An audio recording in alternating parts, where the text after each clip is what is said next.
here this is the first point 1.3 unit of your chapter, that is the coming of socialism to Europe. Here we will discuss about the socialist ideas. What is socialism? What are the features of the socialism? Who were the popular philosophers who advocated socialist theories during that time, and what were the differences in among the philosophers in their theories while explaining socialism. So here, before moving on the philosophers' theories, let's discuss the definition. What is socialism? The question arises, what is socialism? So socialism is a political and economic theory of social organization which advocates that the means of production, distribution and exchange should be owned or regulated by the community as a whole.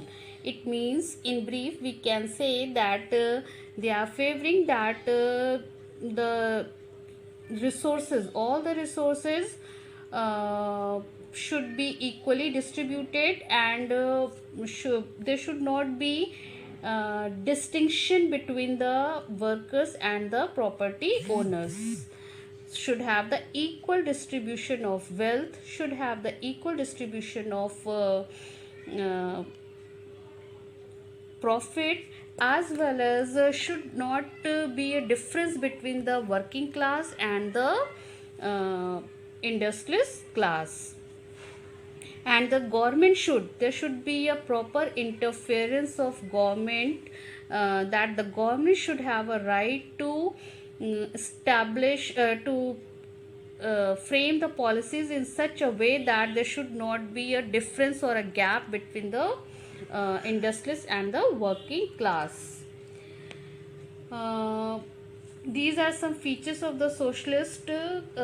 Socialists were against private property.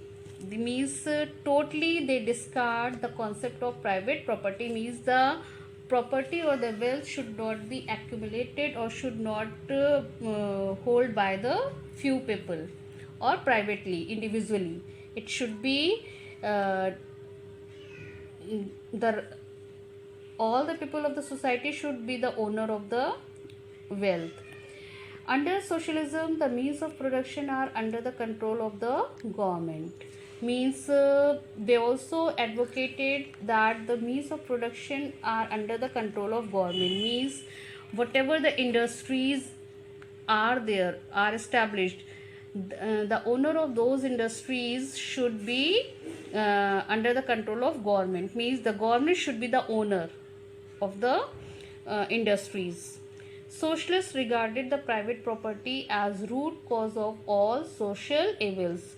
They also believed that private property is only the cause of all social evils. Social evils means exploitation of people.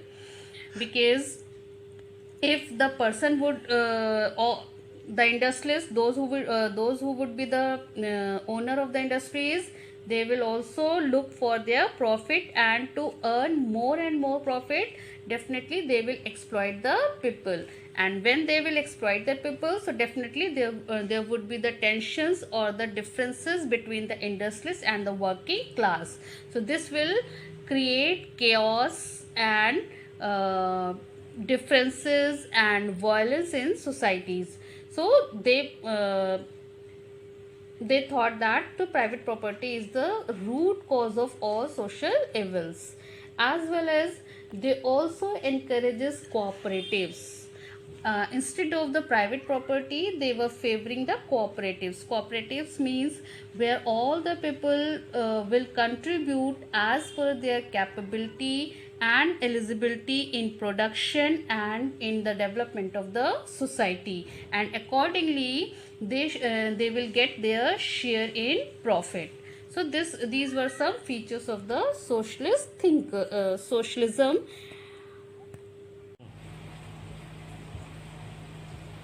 Children, here these are some popular socialist thinkers about what theories or what ideas they promoted, they gave for the establishment of socialism.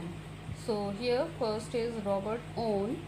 Robert Owen, his lifespan is from 1771 to 1858. Here, he believed in idea of cooperatives.